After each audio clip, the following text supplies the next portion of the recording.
Nabi Musa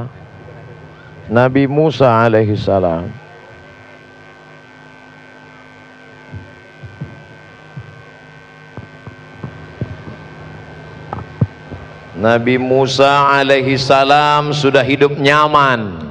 Tempat tinggalnya di mana? Istana Fir'aun yang megah, sampai hari ini menjadi salah satu dari 7 keajaiban dunia. Makam-makamnya piramid kuno, tegak gagah berdiri sebagai saksi bisu kehebatan Fir'aun. Di sana Musa berada, tapi ternyata batin Musa alaihissalam berontak melihat kezaliman. Akhirnya dia lihat 2 orang antara rakyat Fir'aun dengan seorang Bani Israel berkelahi. Lalu Nabi Musa melerai, tapi karena orang ini tidak mau dilerai, Musa meninju. Dan takdir berkata lain, niat untuk meninju, mati. Ini hebatnya Musa, niatnya tidak membunuh, mati. Sebaliknya orang kita bolak-balik mau niat mati, malah pingsan pun tidak.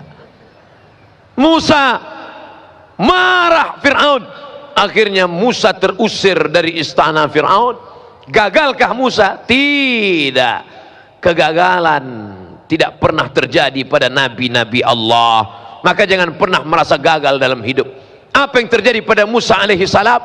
Allah ingin menjadikan Nabi Musa lebih tinggi derajatnya. Mundur sejenak, mundur selangkah.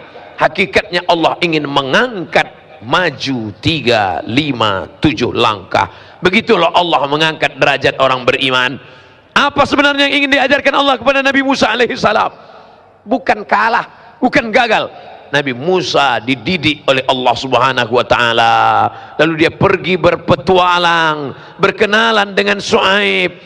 Thamani hijaj, menjadi pengembala kambing 8 musim, 8 tahun lamanya. Berlatih kesabaran sampai akhirnya dia sudah layak menjadi pemimpin.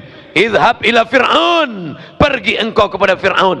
Innahu tagha, Fir'aun sudah melampau batas. Wa qula lahu qawlan layyina, katakan kata-kata yang lembut kepada Fir'aun. La'allahu yatadzakkara aw yakhsha, mudah-mudahan dia ingat dan dia takut kepada Allah. Tidak ada kegagalan dalam hidup. Nabi Ibrahim alaihissalam marah Raja Namrus. Apa kata Namrus? Kumpulkan kayu-kayu bakar, bakar, harriquhu, bakar dia. Gagalkah Nabi Ibrahim? Tidak. Ibrahim tidak pernah gagal dalam hidup. Sebenarnya Allah ingin mengajarkannya supaya berpegang kepada tali Allah. Di sanalah tawakalnya putus. Tak ada satupun tempat bergantung.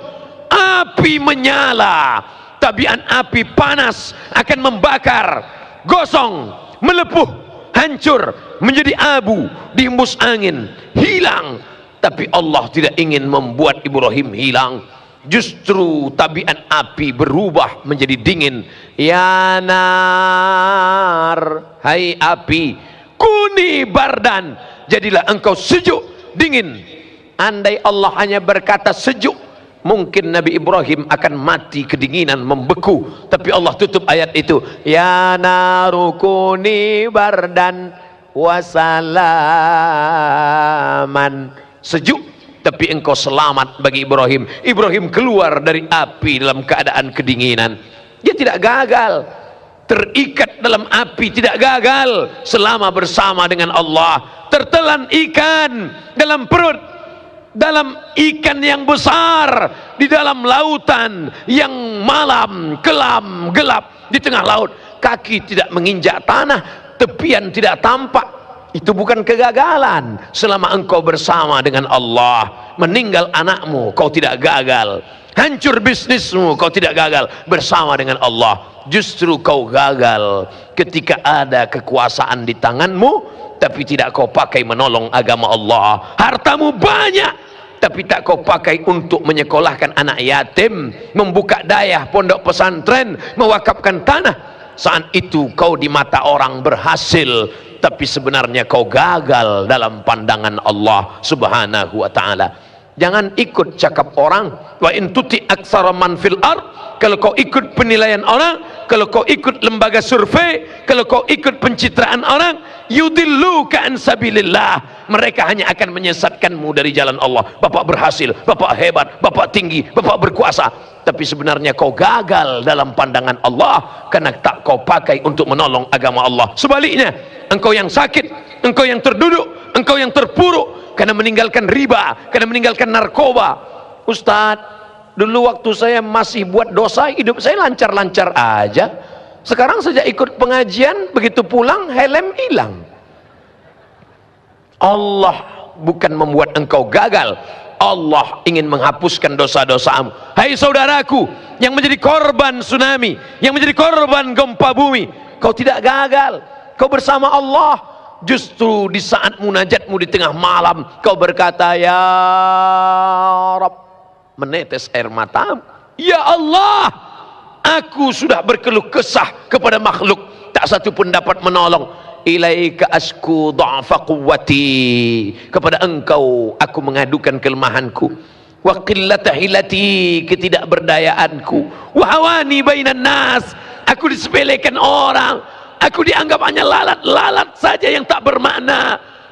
Anta rabbul mustad'afin, engkaulah Rabb Allah, tempat mengadunya orang-orang yang lemah. Saat itu kau bukan gagal, saat itu engkau sedang berada dalam puncak keimanan. Merenung sejenak, itu yang dipesankan oleh Sayyidina Abu Darda radhiyallahu an. At-tafakkur sa'ah, berpikir sejenak, merenung sejenak, khairum min qiyami lailah, lebih baik daripada engkau bertahajud sepanjang malam. Maka saudaraku yang sedang terpukul, yang sedang tertimpa musibah, yang sedang gagal, orang berkata kau gagal, tapi sebenarnya tidak. Mindset, main otak, settingan otakmu mesti kau ikutkan pada petunjuk Allah, petunjuk Rasulullah SAW. Ada orang yang kau sangka sedang mendapatkan nikmat, tapi sebenarnya dia sedang mendapatkan nikmat berbaju laknat. Saya tidak pernah sholat, saya tidak pernah puasa, saya tidak pernah bersedekah, rezeki saya lancar, anak saya sehat, keluarga saya aman, adem, ayam, tentram. Sebenarnya kau sedang dipermainkan dengan istidraj. Sanastadrijuhum min haitsu la ya'lamun. Mereka yang merasa dirinya berhasil, tidak pernah gagal, padahal mereka sedang kumainkan. Wa umli lahum, aku ulur rezekinya banyak, aku ulur kekuasaannya hebat, aku ulur badannya sehat. Inna kaidi matin, ingat, tipu dayaku amat sangat hebat. Maka saudaraku yang gagal dalam bisnis, saudaraku yang gagal karena sakit, saudaraku gagal dalam rumah tangga, sebenarnya kalau kau sabar, kau serahkan diri kepada Allah, engkau sedang diuji oleh Allah. Kalau kau sabar, ma tawadha'a, tidak ada satupun orang yang merendahkan dirinya kepada Allah.